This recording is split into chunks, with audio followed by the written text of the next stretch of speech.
Welcome to Podcast. I'm your host, Oliver Heute. My co-hosts are all out and about researching fascinating topics for this revolutionary podcast, such as the Mexican Revolution, the Paris Commune, and we are even investigating a power struggle inside the Vatican, asking why a dead pope was put on trial. But today we're exploring a much more contemporary topic, not on the bombing of Iran by Israeli and US forces, but a very closely linked conflict. The bombing that's happening right now in Lebanon. Why is there constant conflict between Israel and Lebanon? Well, the notorious Shia paramilitary group Hezbollah may have a thing to do with it. You might remember that their leader, Hassan Nasrallah, was killed in a spectacular air bomb raid very similar to the events that took place recently in Tehran. And obviously, both theaters of war are very closely aligned. However, given how powerful Hezbollah was only a few years ago, I've always wondered, why didn't they go all in? Why didn't they try and seize power? Try and establish the Islamic Republic of Lebanon? Well, it turns out they did try, although very briefly, and some call it a putsch. But what exactly happened? Who are the men with the yellow flag and the green machine gun on it? And who was the all-powerful leader, Hassan Nasrallah? I'm excited to welcome a guest on Putschcast today who has a very personal story to tell about his experience with Hezbollah, but who's also researched the inner workings of this fascinating organization for decades.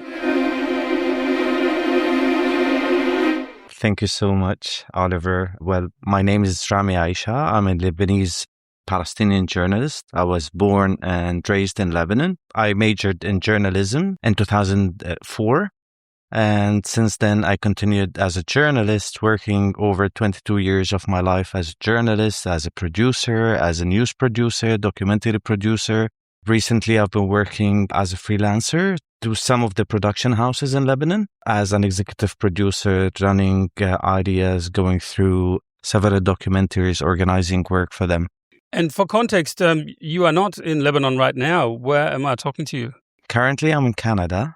But I'm moving all the time between Lebanon and Canada. A year and a half, I decided to move out of Lebanon because I was so pressured by the Lebanese state, by Hezbollah. So I decided to move back then for the safety of my family, for my safety. But I still go back and forth. The last time I went to Lebanon, after 5 minutes of arrival to my home, I received a call by mistake to my landline asking me if I am X. So it was a direct message that we are following you. We know everything about you because Hezbollah is an organization that controls the country. And you just mentioned, so you still can travel, but you put your family first and made sure they are out of reach. Yes, it's better for the future of my family. It's better for the safety of my family. I still go back and forth. My family, if they travel to Lebanon, they don't travel with me because I'm afraid something happens and I don't want my children to be traumatized for the rest of their lives. And you speak from experience, unfortunately, because you have a history that you may want to share with us later. You've had very personal experience with what Hezbollah can do to people. You call yourself a Lebanese man of Palestinian origin. Yes. Tell us about your family history. How did you come to live there? My father was born in Lebanon. I was born and raised in Lebanon. I come from a mixed family, a Shia mother and a Sunni father. Throughout all my life, I lived in the capital of Beirut. In 1992, we moved to the southern suburbs. And since then, I lived within the Hezbollah community for so long. Until 2008, when I decided to move out of the southern suburbs, because I started to see the changes and I was able to build my own perspective about, do I want to continue living with these people or I want to move outside of this place? And I have so many incidents with Hezbollah. Some of them were really bad. Some of them were good. I left the country between 2013 and 2015 for a couple of years. I moved because that was the peak of tension between me and Hezbollah. And then I started to go undersurface until 2023. Hezbollah took over the whole country. Practically, I was forbidden from working. The Lebanese army stopped giving me permissions to work. That's when I decided that it's time for me to move. And by the way, I had two options. I either move to Australia or move to Canada. And we decided eventually to move to Canada with the family. I think a good decision, and especially in hindsight. And you've just mentioned your own family biography is a reflection of the diversity of Lebanon. So you are from a mixed family, and that always worked out well until certain historical events that we'll discuss today. You've also mentioned 2003 as a pivotal moment, but then also 2008, which is where we're getting today. But maybe can you just explain to our listeners who are not as familiar? I think most people probably know the images of thousands and thousands of people on big squares, all with yellow flags and a green logo on it. The logo has a machine gun. There's a leader, which we'll discuss today as well, Hassan Nasrallah. So he played an important role for decades. But just the basics, what does Hezbollah actually mean? Well, Hezbollah means the party of God. This is the literal translation of what Hezbollah means.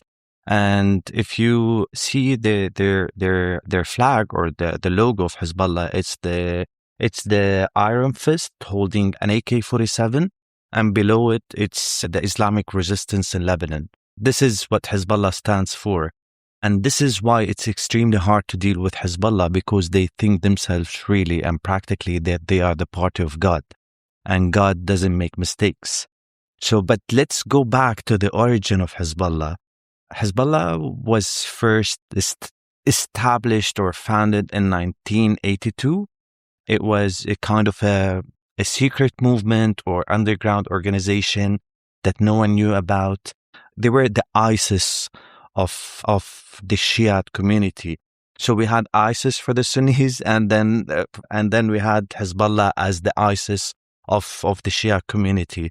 Sometimes they called themselves, back then, between 1982 and 1985, they called themselves the Islamic Jihad. Sometimes they called themselves the religious Amal.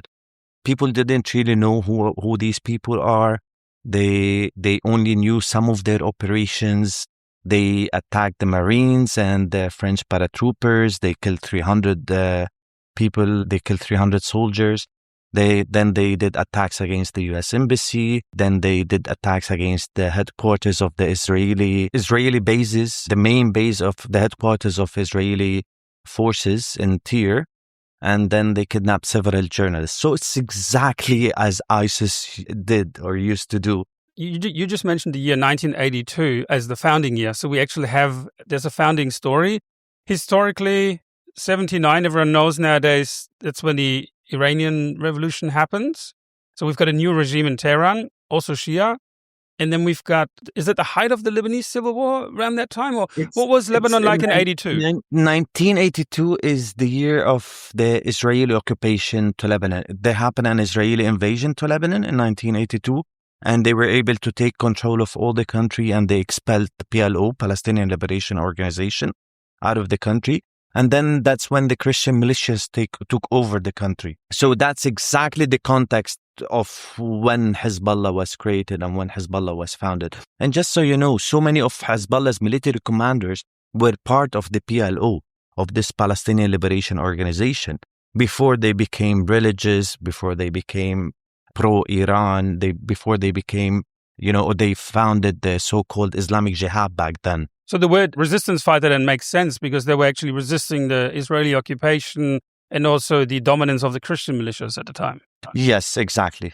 Between 1982 and 1985, the Islamic Revolutionary Guard arrived to Lebanon. That's when they started the alliance between each other. They started to arrive to the Bekaa Valley. They started to train and fund Hezbollah. They started to support them, but it was all underground until 1985. In 1985, Hezbollah came out with an open letter. They called it the open letter for all oppressed people in Lebanon and the region. That's when Hezbollah announced itself and called themselves as the Party of God, as the Islamic resistance in Lebanon, very similar to the Islamic revolution in Iran. So this is the origin of Hezbollah. So they were intending to basically found the Islamic Republic of Lebanon. Was that their initial goal when they started? Yes, of course. Even in their open letter, they said we want to resist the occupation. We want to expel all the foreign troops out of the country, and we pledge obedience to the Supreme Leader Khomeini back then. He was still the Ayatollah Khomeini. Can you just give us an idea of percentage population-wise? Like, how many of Lebanese people Shia, actually? Are they the majority, minority, or what is it like? If you want to compare to other sects, Lebanese people they are all over the world. There are over 13, 14 million Lebanese people, but within Lebanon, there are 6 million Lebanese people. Out of them, there is almost 1,200,000 Shiites. So they are the biggest sect in Lebanon. We also have the Druze, you have the Sunnis, you have the Christian Maronites, you have the Orthodox, you have... So we have a big diversity when it goes to sects in Lebanon. And you had this unique political model that seemed to have worked for a while where, I think each of the important positions in government are assigned to one of the religious minorities. Yes, the president always has to be Maronite, a Christian Maronite. Then the prime minister has to be a Sunni. Then the speaker of the parliament has to be a Shiite. Or that all became dysfunctional through those many PLO fighters coming in, and therefore Israel coming in and having to take over. Or what was the excuse for the Israelis to start the occupation, which then led to the foundation of Hezbollah? PLO was based in Lebanon. After Jordan, they moved to Lebanon. And from Lebanon, they were launching attacks against Israel, continuous attacks. They controlled the south, all of south of Lebanon. They wanted to topple the regime in Lebanon. It's exactly the same as Hezbollah. So Hezbollah copied PLO. They copied the Islamic Revolution, and that's what they do now. So they learn from each other, even though... Yes. Are they rivals or do they cooperate? Because PLO is obviously more Sunni, Hezbollah is more Shia. PLO is a secular party. PLO was never a religious party. You have Hamas later on that came, as a religious party. Hamas, who became an alliance with Hezbollah and Iran. Also, you had Islamic Jihad. They are the Shiites. They are the Sunnis who turned into Shias in Palestine, and they are also supported by Iran. They are considered one of Iran's arms in the region. But let's go back to 1985, because it's really important to let people understand what happened in 1985. In 1985, Hezbollah was really the ISIS of Lebanon. That's when clashes happened between Amal, which is the Shia party that was there for years and years and years, and then with Hezbollah, those who are coming, those who had beards, those who are very fanatic, those who don't accept the others, those who want to make their own Islamic state within Lebanon. That's when clashes started to happen between the Shia party and Hezbollah, the so-called Hezbollah. And these clashes led to thousands and thousands. People were killed because of this fight. This fight continued between 1985 all the way until 1990, when the Syrians and the Iranians sat together and they decided that Amal will take over the government. It will be represented in the government. It will be represented in the parliament. And then Hezbollah will take the resistance side, and it will only be dedicated towards resistance and resisting against Israel. And they will not be part of the government. Wow. So I think we have to make a separate episode on the Lebanese civil war, because that is so complicated. So it's not just Christians fighting Muslims, fighting Jews, etc. It is Shia fighting Shia. It's called in the history, if you look to the history of Lebanon, it's called the Brothers' Fight. They fought together, the Shias, until 1990, when Iran sat with the Syrians, because Amal was backed by the Syrians. Hezbollah was backed by the Iranians. They sat together and they ended this war. And what we already mentioned, that they stopped the fight between each other. So the end of the civil war, we're left with the old system of governance back in place. So we have got the three positions that need to be assigned to each of the religious groups.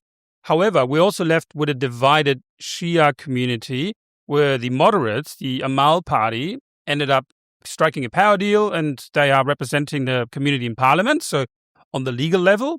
However, they've never merged with Hezbollah, became one. Hezbollah still stayed separate in a semi-resistance way, or how did Hezbollah develop from 1919 onwards? No, Hezbollah was full on power and in terms of resistance. They really did not share by any means in the parliament. They were never part of the corruption in the country. Between 1985 and 1990, they had the first general secretary who was called Subhat Faili. That's a figure who was considered that he's involved in a lot of Shia blood, so they decided to move him. In 1991, they elected the new general secretary, who was the teacher of Hassan Nasrallah, who will become the general secretary after the assassination. So people don't really know that Hassan Nasrallah is actually the third general secretary of Hezbollah. He's not the first. But the image of Hezbollah and the resistance actually goes with Nasrallah. Absolutely. Like, if I had to pick out a picture of who the leader is, I would always recognize him.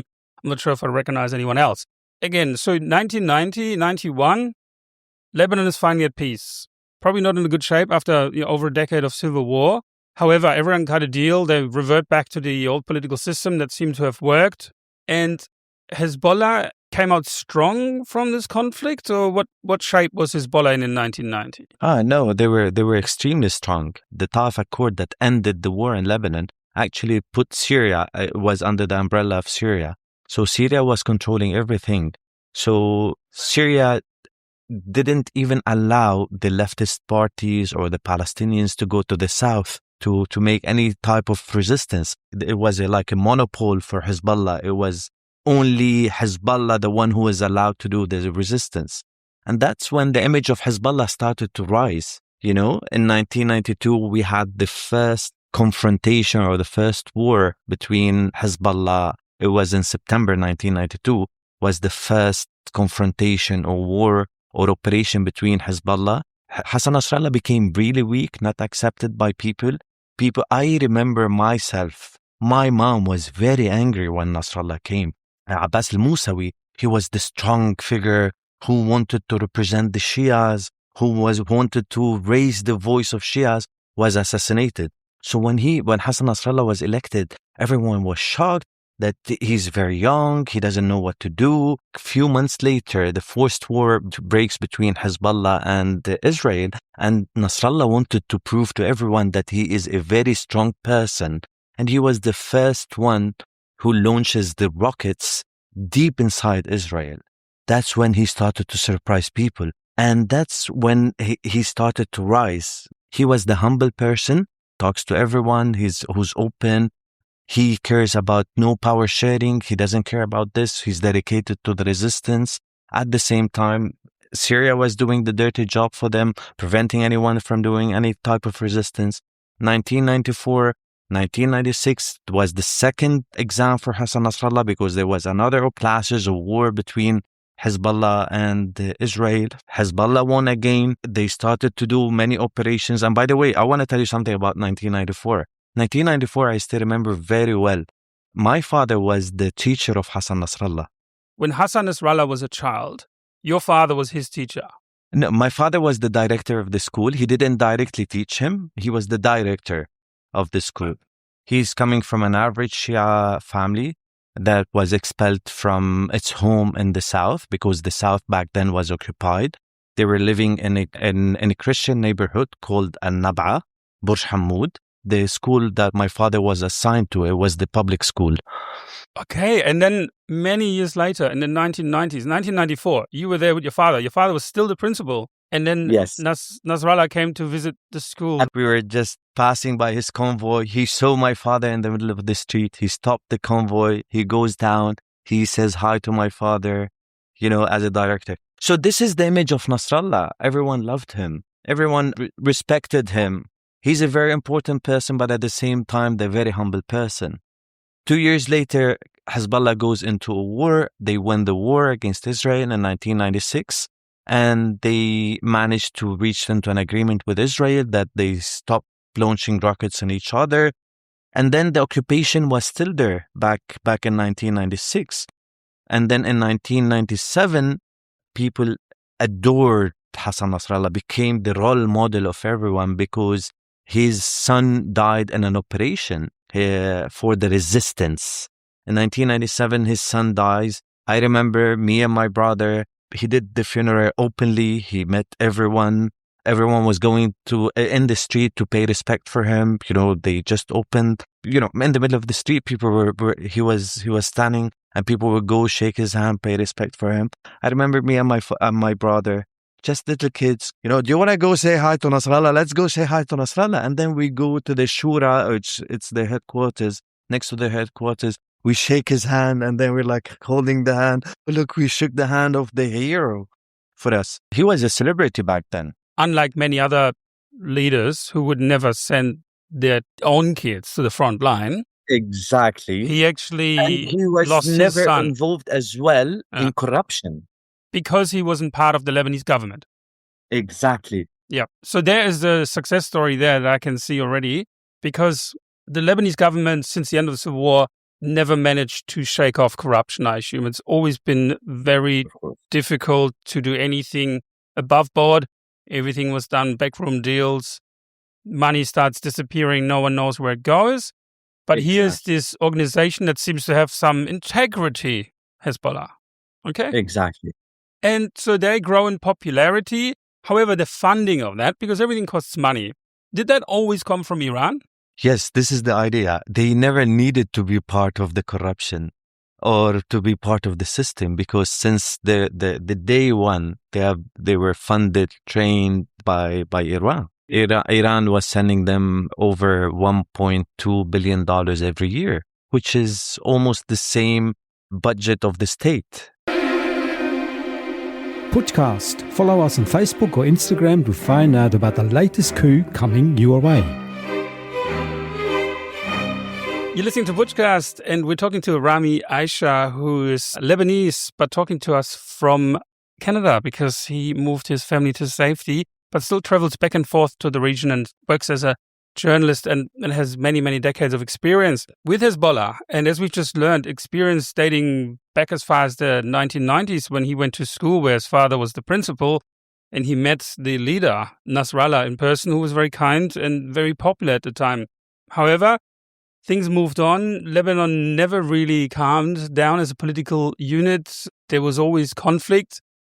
Hezbollah got away with a lot because they got a lot of funding from Iran all throughout that time, not just investing in weapons, but also social services and supporting local communities.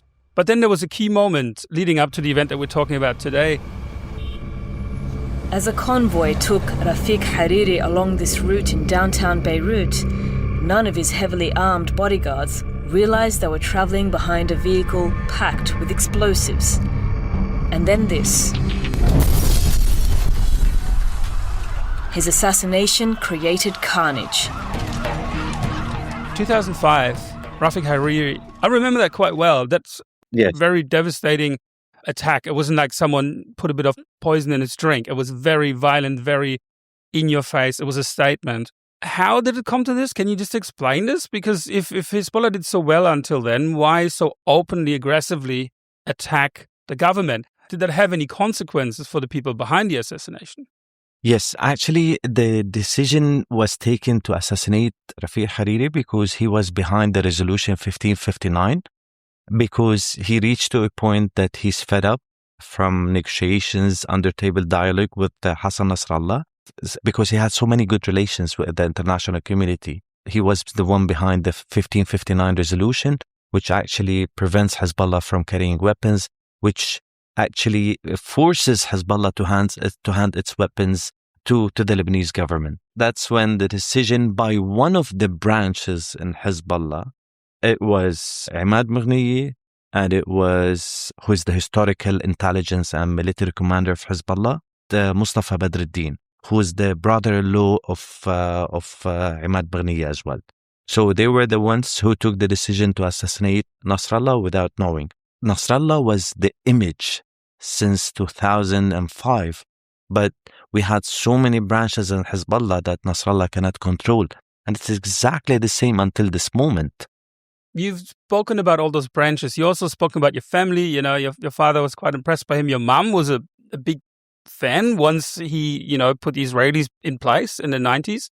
Yes. First of all, let me correct something for you. You said my mom was. She is still, till this moment, a big supporter of Hezbollah, because so many people do not accept to change this image out of their brain, out of their mind. For them, everything is conspiracy against Hezbollah. And that's what Hezbollah was trying to sell for decades. That we are the resistance, we are not involved in corruption, we don't do drugs, we don't do money laundering, we don't do assassinations. It's all Israel. Even Nasrallah back in 2005 came out with a whole scenario plot. Even on TV, he was saying, we monitored and we intercepted signals of Israeli drones coming at this time. He was trying to point it out all towards Israel. It was proved that they were the ones who assassinated Prime Minister Rafic Hariri and who will make many assassinations later on. It was proved, now it's open. But the people of the resistance or people of Hezbollah till this moment do not believe. They all brainwashed. They just tell you, no, it's Israel, the one who assassinated all these people. So many people do not accept to change the image of Hezbollah. Until this moment, they will not accept to change this image. I think with time, things will change. The image of Hezbollah will stay among its people exactly the same as it is. The resistance, the people who are supporting the oppressed people, the people who are supporting the rights of the Shiites. This encourages me even more to find out more why they are so successful. And you're obviously from a very well-educated background, and I assume your parents very clever people too. I mean, your father's a principal of a school. I'm not sure what your mom's background is, but for people in the upper middle class to fall for this myth for so many decades, that's quite fascinating. So, what do you think is the magic touch that Hezbollah has, and why, like water off a duck's back, no matter what they do, they always get away with it, with their followers at least? Because Hezbollah is a state within a state. Because Hezbollah works on polishing its image. It's not an organization that just keeps everything for coincidence. No, they are very well organized. They have councils for everything. They have the executive council, which is the government of Hezbollah. They have the legislative council. They have the Sharia council. They have the political council. Hezbollah is a state. It's exactly as a state that trying to polish its image. They have thousands and thousands of people, and they have the funding for that. They have thousands and thousands of people who work for them to polish their image. So today we are in a war. Hezbollah has over 5,000 WhatsApp groups and over 5,000 Telegram groups spreading its propaganda all over the place. I see people in these groups from Australia, by the way. I see people in the Gulf. I see people in the United States, in Canada, everywhere. They have supporters everywhere because they have been working on this image for decades so far. The title is interesting for me, though. Hassan Nasrallah, you keep calling him the General Secretary. I always thought the way he portrays himself, his look, the name, the Party of God, the flag, I always thought that he was a spiritual leader, similar to the Ayatollah, that he was a religious figure. But he seems to be a very political figure, or is that mixed up? How is that understood inside of Hezbollah? Yeah, for example, let me tell you something first. Hezbollah doesn't accept you to talk about Hassan Nasrallah because he's a religious figure, but he's a religious figure who works in politics, you know? So they try to mix up these things. Nasrallah for them is someone who's sacred, that he's the untouchable. So they have the excuse. If you want to criticize Nasrallah for his political position, they would say, no, you're not allowed to talk about him. He's a religious figure. And at the same time, if you talk about him as a religious figure, you will be attacking the Shias. So in any way, you cannot criticize him. So this is how they benefit from his two images. It's like two images at the same, like in one person. That's why he's the untouchable. Until that very day in 2024 that we'll talk about very soon. But so 2005, Hariri is assassinated. There obviously would have been turmoil inside of Hezbollah after that because it was not an agreed decision. However, what happened then, the 2-3 years that followed after 2005? Nothing happened within Hezbollah after the assassination of Hariri. You know why? Because this is an information that I just received a few days ago from someone who's within this party. Mustafa Badruddin went to Nasrallah, literally told him, I assassinated Rafic Hariri. You should deal with it. I don't have anything to do with that. You will deal with it. So it proves to you that Hezbollah is several organizations within one organization.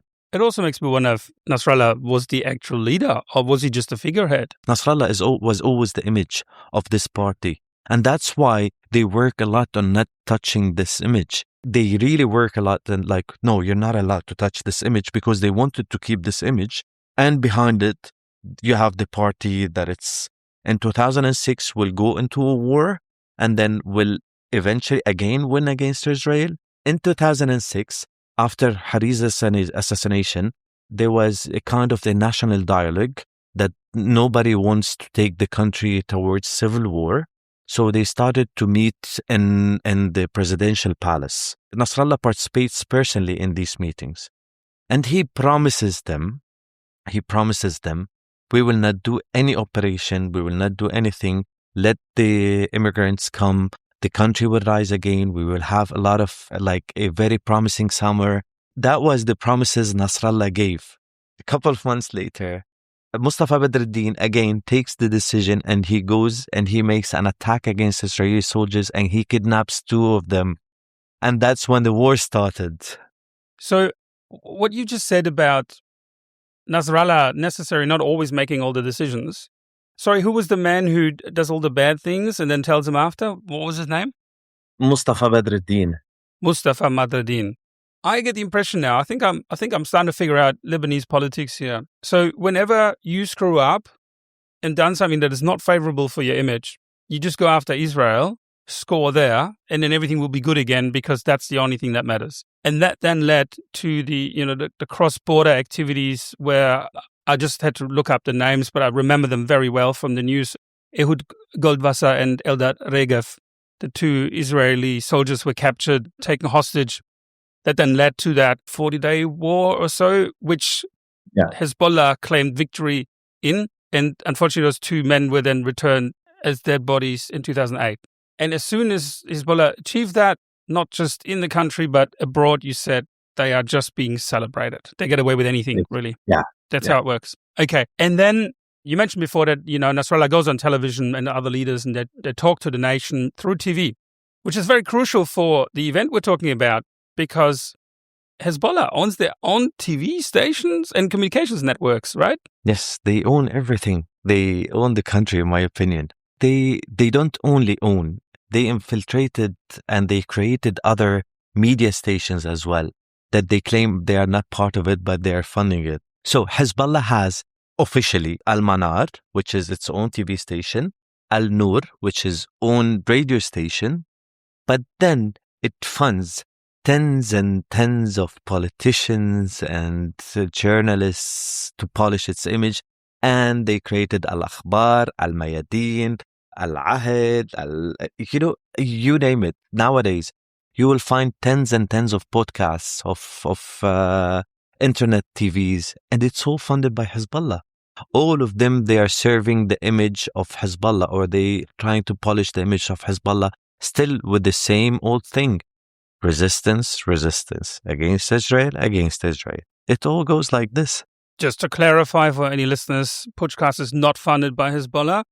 We remain independent. But I'll have to ask you, have you ever worked for them, or were you tempted to work for them as a journalist? No, never. I'll tell you something, how Hezbollah approaches you. I was approached in 1999 by Hezbollah. They were still, the secret, movement, the resistance movement. I meet someone, I talk to him, and then apparently they start monitoring you. And then a guy comes, he's the recruiter, and I am the recruited. They monitor you, they see your behavior, and then someone approaches you and will tell me, we've been following you a lot. We want to talk to you. Of course, they start to try to sell you the Israel, liberation, resistance. This is the same slogans that they repeat all the time. And I remember I was so afraid that I couldn't say no. I was like, okay, yeah, sure. And he was like, we meet tomorrow, or I can't remember. He said, like, we will meet in this day at this specific time. And I was like, okay. He said, I will come here and then we will go somewhere, me and you. And I was okay. And I remember I was terrified at that day. I'm terrified looking from behind the curtains from my balcony. He's waiting for me downstairs. I don't want to go because this is not where I belong. I don't want to be there. I just want to be a normal, young, 19 years old guy who wants to go out. He doesn't want to be committed to resistance and Islamic ruling and all these things. And then he waits and waits and waits. He waits over 2 hours for me and then he leaves. Then I can go out of my home. Then a few days later, the same person approaches me and then asking me again, telling him, I got busy. I forgot, making excuses not to go with him. Then he tries to recruit me and then same thing, same scenario happens. I give her an appointment. It was indirect message that I don't want to be part of you. And since then, they stopped approaching me to be part of them. But they approached me hundreds and hundreds and hundreds of times. In 2007, I started to work for Time magazine. Of course, directly, I'm the spy for the CIA because I'm working for Time magazine. In 2008 and 9 and 10, they approached me continuously, yes, you should be aware not to be recruited. And I'm like, I know myself. Nobody's going to recruit me. I don't accept these things. I'm an independent journalist. So they start to do these games against you, they try to embrace you. And later on, it's going to explode between me and them. And then they will start, attacking me. And then until the event of my kidnapping in 2012. That carrot and stick methodology that they follow seems to be successful because many people do then put their hand up and collaborate with Hezbollah. Some become really passionate followers. And only few put up resistance or end up in exile. Because you mentioned, there's millions of Lebanese people living in exile. Not just because of Hezbollah, because of the violence and situation in the country, but I'm assuming there's a few political people as well who don't want to be there, but they have this power through the media as well. So what happened and how is it related to TV stations that the 2008 events in May occurred? In 2008, they justified it. It's against the network of the resistance. Again, everything has to go against Israel. They recruit TV stations, journalists to provoke against the government. And that's when they decided to go to the street after preparing their own community that all what's happening is part of the conspiracy against the resistance. This is the United States and Israel is behind this, and we should stop it to keep the community of the resistance and to keep the path of this resistance. And that's when they went to the streets. They justified it by their own media stations through so-called independent journalists. They sent people to start convincing others that, this is the decision. Now we have to go down to the streets because it's against the resistance. And to be honest, many people, like the majority of the Shias, suffered from the Israeli occupation. So many of them, they were not even allowed to go to the south to their homes in the south for years and years. So Hezbollah was the salvation for them. Hezbollah was the one who brought dignity for these people.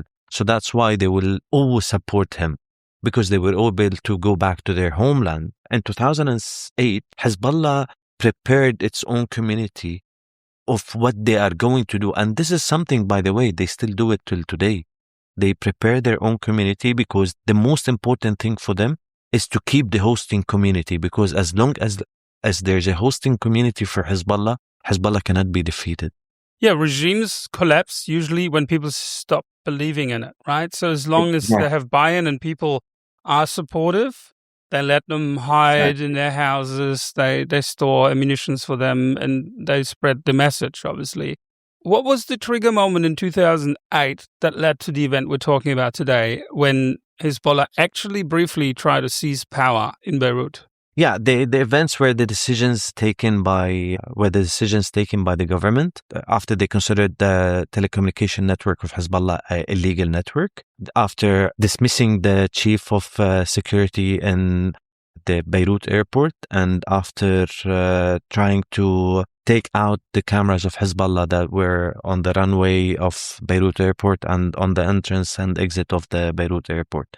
That was the moment that Hezbollah decided to go to the street because they wanted to send a message that we control this country. That was the breaking point, in my opinion. The Hezbollah ended its image as a resistance. And then they started a new era of like seizing power by force.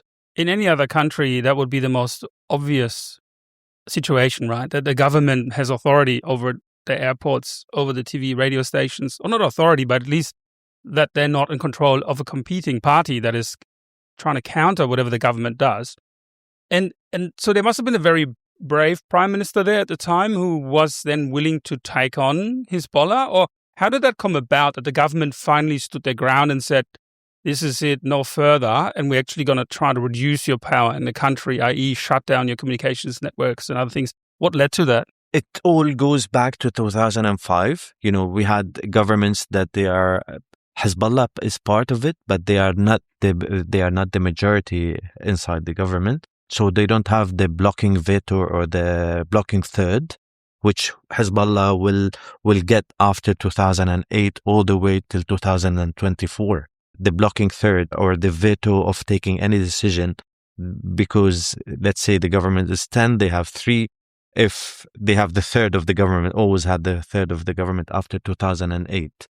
So it was Prime Minister Fouad Seniora who was a very close friend of Prime Minister Rafic Hariri, former Prime Minister. He's backed by the United States. He's backed by the Arab world. He's backed by Saudi Arabia.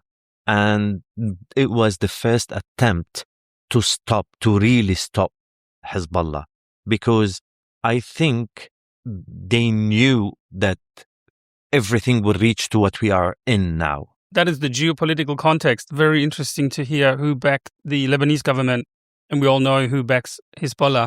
So the government then says, okay, shut down, you're out. Hezbollah said no, and then shots are being fired again. So can you talk us through the events in May? What actually happened?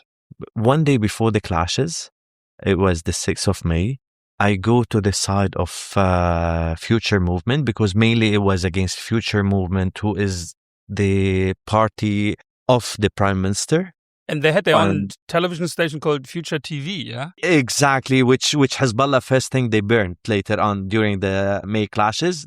That was the first thing that Hezbollah did. Al-Mustaqbal Future TV and Future newspaper, they burned them. I was there when they burned them. They burned them to shut them down because they don't want any other voice in the country except their voice. They go down to the street. At first, they mobilize Amal, the other Shia party. Amal guys were like just shooting from behind the walls, nothing happens. So this war can continue, or these clashes can continue for years and years and years, because Future people are shooting from behind walls, and then Amal people move shooting from behind walls. And then Hezbollah, I will never forget this image. Hezbollah people come with their SUVs, fully armed. It's the first time that I see Hezbollah that have armored vehicles. They come, they open the trunks. I remember very well these images because I was looking, I was shocked. I was in total shock. They have maps of everything. They distribute the groups, Unit 1 go from there, Unit 2 go from here. I remember telling my friends, my colleagues, in hours this will be over, because they came very well organized. I said it's time for us to leave, because otherwise we're going to get stuck here. We leave, we sleep, a fight between Future Movement and Amal. We wake up, Hezbollah took over all of Beirut. Today's podcast episode is brought to you by Motorcycle Rental Melbourne, your ticket to an amazing adventure on 2 wheels across Australia. Motorcycle Rental Melbourne is your gateway for the most spectacular way to explore the 5th continent. Visit motorcyclerentalmelbourne.com.au to check out the fleet. Don't forget to mention podcast for a 10% discount on your next rental. Terms and conditions apply.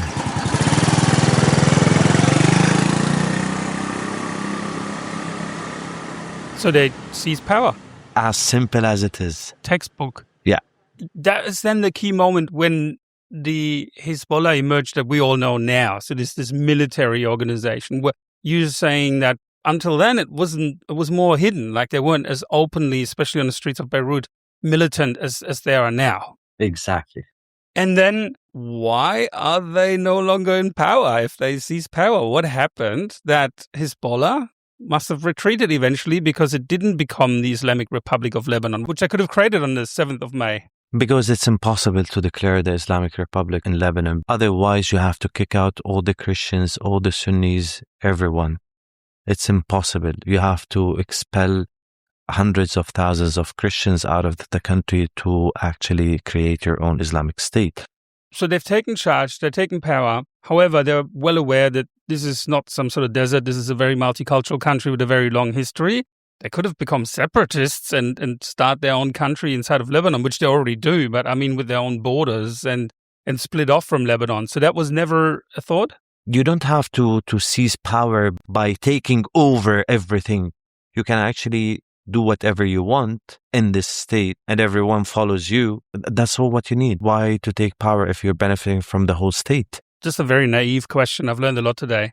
But where was the Lebanese army when this happened on the 7th of May, 2008? Believe it or not, today we were talking about this, me and the general in the Lebanese army. He was criticizing why until this moment the army didn't intervene. He told me, I remember in 2008, when the incidents happened, we were so many generals together. We were supposed to be defending Beirut.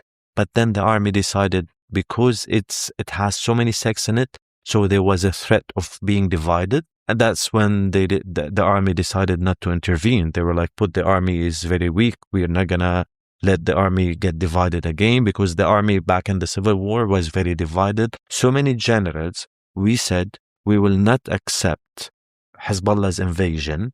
And when the invasion started, they took the weapon from one side into another side. They were supporters of a future movement, saying we will not allow Hezbollah to invade.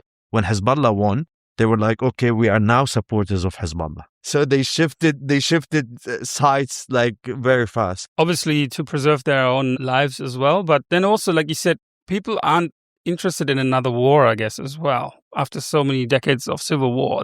Exactly. And that's what Hezbollah today threatens the Lebanese all the time.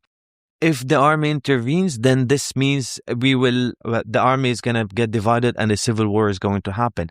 Every day they threaten the Lebanese people with this thing. And just confirming, so Hezbollah is, until this day, it's not filled with radical Islamists who want to bring about the kingdom of God on earth.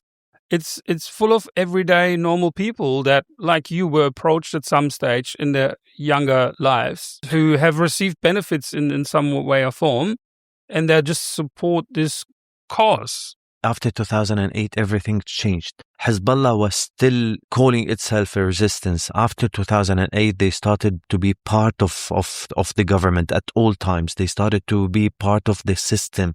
They started to go to infiltrate the system, to infiltrate the Lebanese army, all the way until 2011, when the war in Syria started. Was that an outcome of the 2008 coup, that the government then said, well, if we can't control you outside of the government system, let's bring you in? And therefore, Hezbollah then started to be part and then have seats in parliament and be part of the system? Is that what happened? The first time Hezbollah joined the government was 2005. 2005 is the breaking point with everything, that everything is going to start changing after 2005. But then it's an accumulation of incidents on top of each other to what we see today. In 2006, for example, Al-Radwan troops, they are the elite forces of Hezbollah. They were still only 500 people fighting underground, In 2011, Hezbollah started to militarize the whole Shia society. Until 2008, 2009, 2010, things were fine.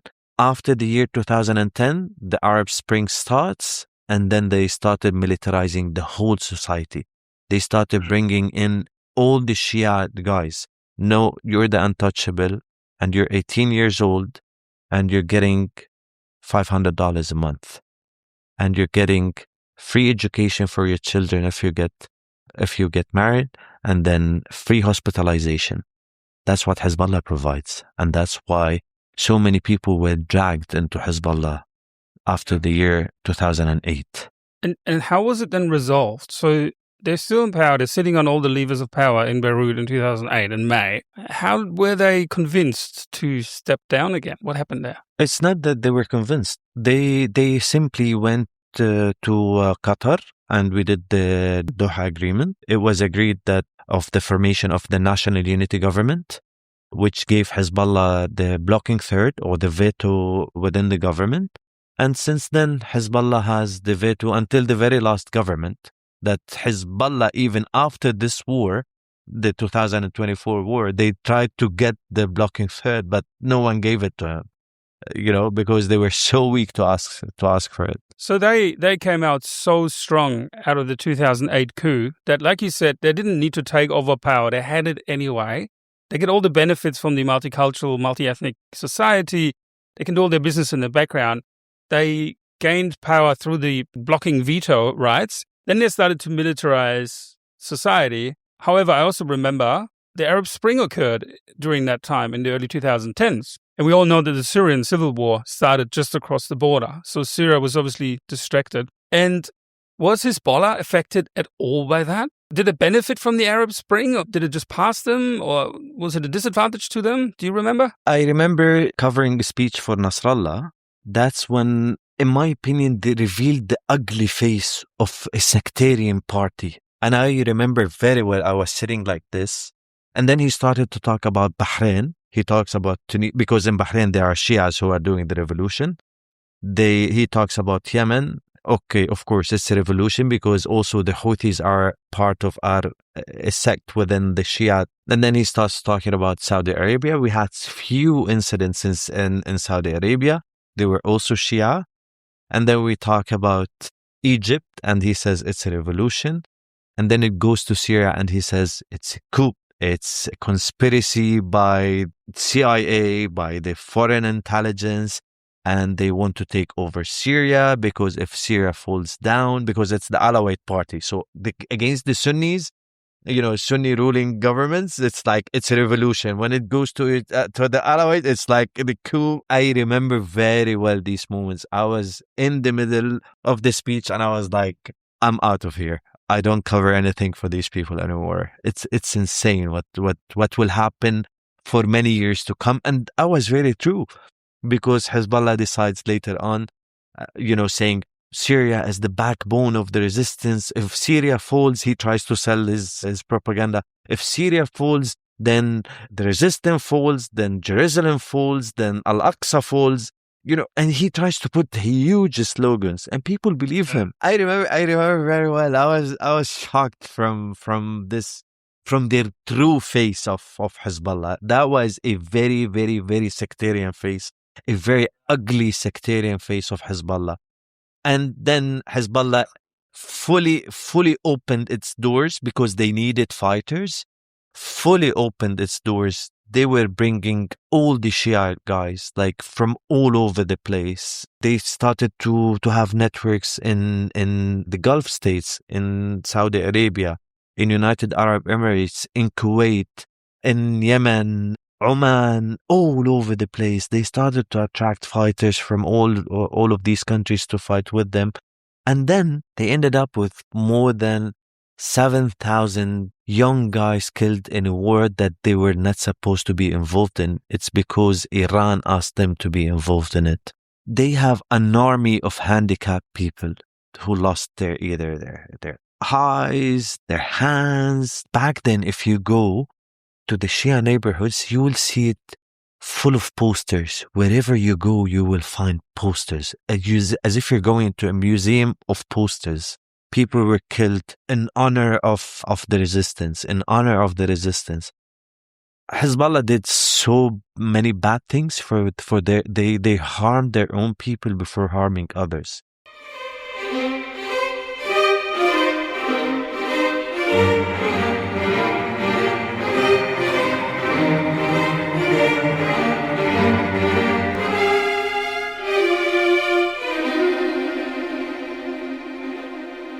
I was kidnapped in 2012 because I was filming how Hezbollah is so corrupt in a way. It was selling weapons for the Syrian opposition, so the Syrian opposition can shoot it on its own people. It's insane. On the 30th of August, I go on a mission. I received information that Hezbollah is selling weapons, or some of the branches of Hezbollah. Let's agree on this. Some of the branches of Hezbollah selling weapons for the Syrian opposition. And I knew about it. It's a scoop. It's like, what else? Like Hezbollah is fighting. So practically, Hezbollah is selling the weapons for the people who are going to shoot it against its own people. A friend of mine who's also a journalist, apparently he's infiltrated from Hezbollah. He informs about me that I'm going to film this because I was on a distance while they were making this. That's when Hezbollah arrives and they kidnap me. They take me to one of their bases and they started beating me, interrogating me. And then I hear a voice, two people talking, you should get rid of them. And I remember very well someone like making chick from a distance. They wanted to kill us. And believe me, the government will not, or the security forces, because they are all infiltrated by Hezbollah, they will not make an investigation. It is so easy. They will assassinate us, kill us, and then they will throw us in the nearest garbage, and no one's going to do anything. Our families will come carry us, take us, bear us, and that's it. No investigation, no nothing. Rami, this story is incredible. That's, I think, the perfect word for it. So you find out from an arms dealer who couldn't really care less who he sells arms to, but even he thought it was weird, that Hezbollah was selling arms to the Syrian opposition, a party that they're technically fighting, so they're arming their own opponents because they're corrupt. It's all for cash flow, right? He informs you about that because even he was shocked by it, or whatever happened to him then? The arms deal was happening in a parking lot, and I was at the edge of the parking lot, hiding with a camera, filming the deal that is happening inside. And then like SUVs come, like tinted SUVs come all over the place, and then putting guns in my face. And I directly say, I'm a journalist. I have nothing to do there. I give them my camera, and I was like, can I just leave? I'm sorry for that. And it's like, and apparently, no, you're not leaving today. And it shows you how powerful they are. Two guys on a scooter put me, one in the front, one in the back. I'm in the middle on the airport highway where there's cameras for the Lebanese armed forces. They put a gun for me in my head, blindfolded, and I'm handcuffed on a scooter. And then the guy tells me, squeeze your legs, because we're between cars and they are taking me with gun in my head. Middle of the day, they cared about nothing because they are the state. Yes, and I remember very well where's the compound, because I was able to see at that time. I was not fully blindfolded. I'm able to see, and I know the place until this moment. And the moment I enter, they start beating me. And one of the guys over there, one of the people at that time, they really blindfolded me. I cannot see it. They were telling me, which hand do you write with? Simultaneously, I told them left hand.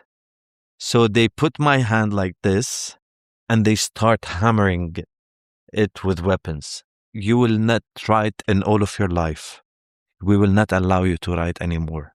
They wanted to kill me. So Rami, you talk about this quite lightheartedly these days, that story, but that must have been the worst moment of your life. Yes, of course. I knew these were the last moments I'm living in this life. Seriously, when somebody tells you he reached to death and then he returned back, I was in that position. I was in that position when I remember very well him telling each other from a distance, the decision came, we were going to get rid of them. And I remembered my daughter, I remembered my wife, I remembered my life, that my life is going to be over. And you cannot do anything, even if she screamed, even if you shouted. And I was so prepared. Because when he carried me, I stood as a man, just so you know, like as a real brave man who is ready to die. I was not screaming, I was not crying, I was not shouting or anything like that. I stood up and then was so prepared to be killed. Later on, I knew that they put him in the trunk of one of the SUVs and then they kidnapped him as well. They took him behind me to the same place, to the same position, or to the same base that they took him. We were in 2 separate rooms. And I remember him shouting, screaming, like there are voices, people shouting, and I'm being beaten. And I don't say, and all what I say, I'm a journalist, I didn't do anything. I'm a journalist, I didn't do anything. I'm a journalist. And then somebody asked me, what you were doing there? I'm filming, you already have the camera, you have my press card. I have nothing to do in here. So at that moment, apparently because I revealed something huge against Hezbollah, I was about. The decision was actually get rid of them. So that moment I hear the other guys saying, screaming, I called my people, you will see what will happen. Your people will be killed. I have a phone in my socks, take it out and see that I called my people. You already have people kidnapped. So they can swap or they can exchange between each other. I was with the criminal who helped me. Yeah, so you know what I mean? The experienced weapons dealer took out an insurance policy by calling his friends to kidnap someone else so that if something happens to him, which did, he would get out. And then you benefited from that. So how long were you in there for? They decided that, okay, we cannot kill them. We should hand them to the Lebanese authorities. Who comes to take us? The Lebanese intelligence. I don't know anything at that time. I don't know anything. I'm kidnapped. I don't know anything. So phone calls started to happen. It reaches to the presidential palace.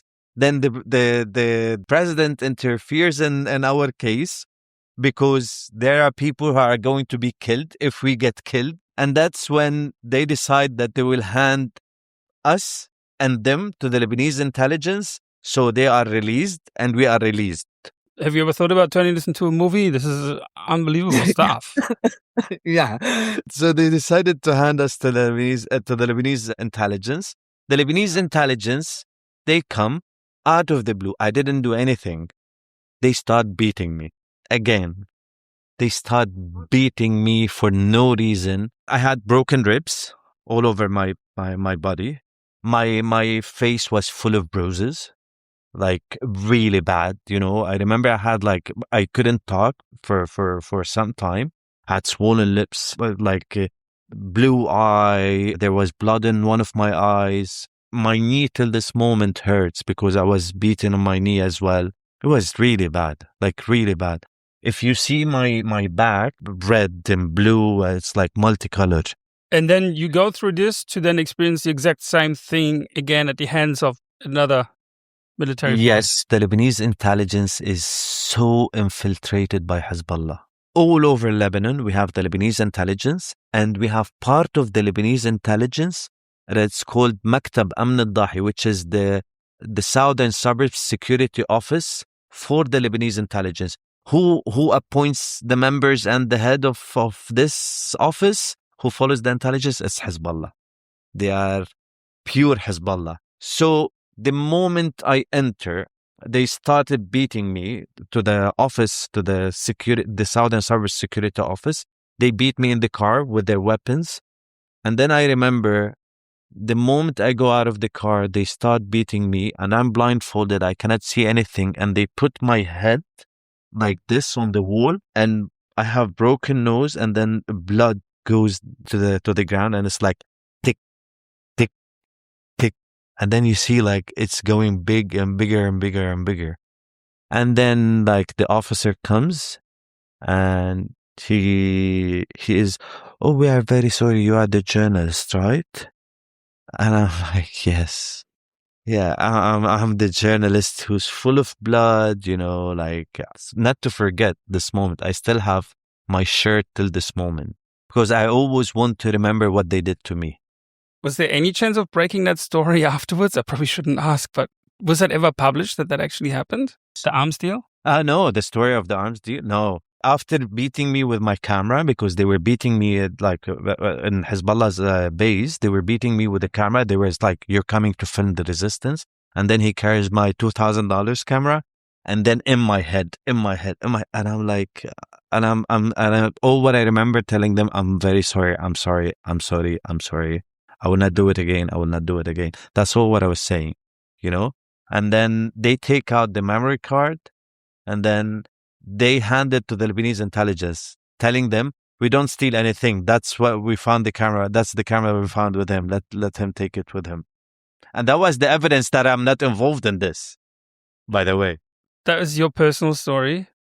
I would like to ask you also, when you came home after this, lucky you did get home, did you have a chat to your mum, who's a big Hezbollah fan, follower? I came back home after 1 month because the Lebanese intelligence transferred us to the military police, where I get beaten again. And then again, I'm telling me, "Oh, we are very sorry. We didn't know that you are the journalist." And then they take us to the military tribunal. And in the military tribunal, I remember very well the judge telling me, "Listen, I know you're a journalist. I can do nothing about it. You have a problem with Hezbollah, go solve it with Hezbollah." It shows you the deep state, like how much they infiltrated. Your family would have been looking for you, I assume, yeah? You just disappeared. Yes, at that time they were looking at us. Yes, they didn't know where we are. They didn't know anything about me. And it was my wedding anniversary. I told my wife I'm going to do a story and then come back home. And I never came back home until 1 month later. And then what was the discussion like with your family? Did you share any of that, or did you keep everything secret? They know everything. They know everything. Because early on in this podcast, you said that your mom, until this day, is a staunch Hezbollah follower. Yes, and I have uncle who is with Hezbollah. It's not a supporter of Hezbollah. He is with Hezbollah. My mom was angry and all these things, but that doesn't mean she will not support the resistance. That was 2012. You had to go through this because of your passion for journalism. 12 years later, someone else did pay with his life, and his name is Hassan Nasrallah in 2024. And I think this brings that close to our story in our interview today. So this man that used to be a student at your father's school, who then later in the 90s visited the school when he was already in power and he was a celebrity at the time, you saw him again in person. You then witnessed on the streets in 2008 how his semi-army was taking over the streets, seizing power and expanding power, really even behind the scenes, but first time really overtly. And then a few years after that, simultaneously to the Syrian civil war in 2012, you get kidnapped, badly beaten, tortured on a number of occasions. You don't see your family for a month. History evolves. Again, we don't have time for all of it, but we do know what happened with the war in Gaza. We know that there was more conflict in Lebanon. And at the end of the story is the death of Hassan Nasrallah. What do you remember? What was it like when this figurehead that we declared he is was suddenly killed by the people that he's defeated before? Okay, before answering your question, we should actually at least try to answer one thing: how Nasrallah was killed. After 2012, Hezbollah turned from a secret military group into open public. So they started to gather people, militarizing the whole society. Hezbollah used to make people go through several filtrations before they get accepted. After 2012, they needed people because they were all over the place. They were, we already mentioned in Gulf states, Arab countries everywhere, Syria, Iraq, Iran, everywhere. So they needed people, and that's when they did the big mistake. They started to get infiltrated more and more by spies of Israel. And that's, the security started to get weakened and weakened and weakened and weakened until Israel infiltrated literally everything. Nasrallah's assassination happened through an infiltrator within Hezbollah. They managed to infiltrate the very close circle of Nasrallah, and they gave them information that Nasrallah will be in this position at this time, in this base, and that's what led to his assassination. The death of Nasrallah is due to the expansion of Hezbollah, that it's not anymore a secret organization or a resistance organization. Because they became power hungry and a bit desperate, they had to recruit more people, therefore they couldn't be as thorough. And this is how you weaken your own ranks. He paid for it in the end. And this is exactly how it happened with all the historical commanders of Hezbollah, where they were infiltrated, and Israel knew exactly from human infiltration. They tried to say it's a communication, nothing to do. History's moved on very quickly. We've got a new American president, and we also know what's happening in Iran at the moment. It's a very uncertain situation, and there is open conflict again. The Israelis are now pushing up into Lebanon. In closing, on reflection on the character of Nasrallah, who's shaped this organization and therefore Lebanon and the region for so long, how is he remembered today, almost 2 years after his death? Is he a martyr? Is he still celebrated, or do people now question if they were in a better situation if it weren't for him? Actually, in my opinion, after his death, he became even more bigger than a martyr. He became more of an imam, and is sacred. For some people, they really believe he's above being a saint, who's going to bring salvation for the whole universe. That's what people believe, that, like some people, even his shrine today is not a shrine of any religious leader. It's a shrine for an imam, for a priest, something bigger than his priest. Now, we have to catch up again later on, because Lebanon doesn't stop, I think. Unfortunately, this country desperately needs peace. I think that's what I've learned today. But Rami, you have a bit of chance for peace when you are abroad, for sure, and you're with your family in safe Canada. But you also, because you can't stop either, you're writing a book at the moment. Just tell us how that's progressing and when we can expect to see that. Well, since the moment I left, I started to write a book, and I'm being very accurate in every single word I write in here. Actually, it's my way of writing, but it's the words of Hezbollah. So for people who want to know more about Hezbollah, and not the stuff you read in the news, but the behind-the-scenes investigation, the other side of Hezbollah, I think you'll be talking about, which is not what we see on the news, but how this organization actually operates and works. Is that what your book will be about? Exactly. It will be about the businesses that the leaders of Hezbollah were doing, about the lifestyle they were living, about what they sell for the ordinary people and how they live, about the Porsche Cayenne that their women drive, while they ask people to go and fight and be humble and then die for the sake of the resistance, for the type of lifestyle they live within each other, for all the conspiracies against each other, for all the arms length they used against the big businessmen. This is my book. This is exactly what my book is about. The Other Face of Hezbollah. The Other Face of Hezbollah by Rami Aycha. I want to thank you very much for today, for making the time. It's late where you are, and for sharing your very, very unique story. Thanks for sharing. Thank you.